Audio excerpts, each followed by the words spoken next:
मतलब होता है सेंट्रल प्रोसेसिंग यूनिट्स। देखिए ये जो डब्बा देख रहे हैं ना, ये सीपीयू ही है, लेकिन सीपीयू के अंदर एक चिप होता है जिसका नाम होता है प्रोसेसर, इसी को बोलते हैं माइक्रो प्रोसेसर। क्या कहते हैं? कहता है कि the main unit inside the computer, यानी कंप्यूटर का जो मेन पार्ट है वो कौन है? सीपीयू है। This unit is responsible for all event inside the computer, यानी कंप्यूटर के अंदर जो भी इवेंट्स होते हैं, वर्क होते हैं, है ना। It control all internal and external device, ये सारे इंटरनल और एक्सटर्नल डिवाइस को कंट्रोल भी करता है। तो कहता है कि this unit is responsible for all event inside the computer, computer के अंदर जो भी इवेंट होगा सब किस पे डिपेंडेंट है? सीपीयू पे। और इट कंट्रोल, ये कंट्रोल करता है सारे इंटरनल और एक्सटर्नल डिवाइस को, इसे ब्रेन ऑफ कंप्यूटर भी कहा जाता है।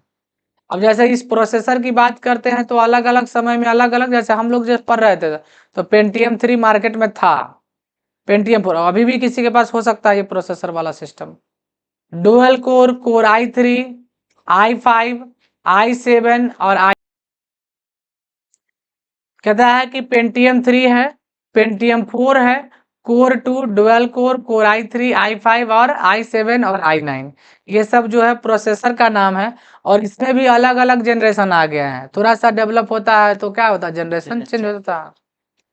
सॉफ्टवेयर में वर्जन चेंज होता है और हार्डवेयर में जनरेशन क्या होता है? जनरेशन।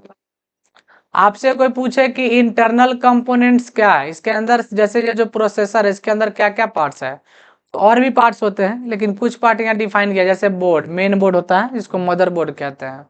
कंप्यूटर में सीपीयू के अंदर जो सबसे मेन है यही है सीपीयू, मदरबोर्ड। अब इस बोर्ड पे ही सारा कुछ फिट होता है, जैसे इसके ऊपर बायोस बैटरी है, ये वाला, ये पावर सप्लाई यूनिट है जो पावर सप्लाई करता है, हम लोग यहाँ पे पावर देते हैं यहाँ पे, और ये अंदर में सबको सप्लाई करता है।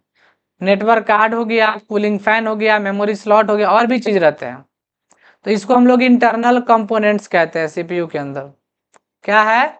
Internal components. इसमें रैम भी लग सकता है अंदर में, सीपीयू के अंदर क्या है? रैम भी लगेगा। स्टोरेज के लिए मेमोरी भी यूज करते हैं जिसको हम लोग एसएसडी वगैरह कहते हैं, तो वो सब इंटरनल कंपोनेंट्स में ही आएगा। ग्राफिक कार्ड रहेगा तो वो चीज हो गया, तो वो सब इंटरनल स्टोरेज में आएगा, समझ गए? तो ये सब आपका इंटरनल कंपोनेंट है, सॉरी इंटरनल कंपोनेंट्स है।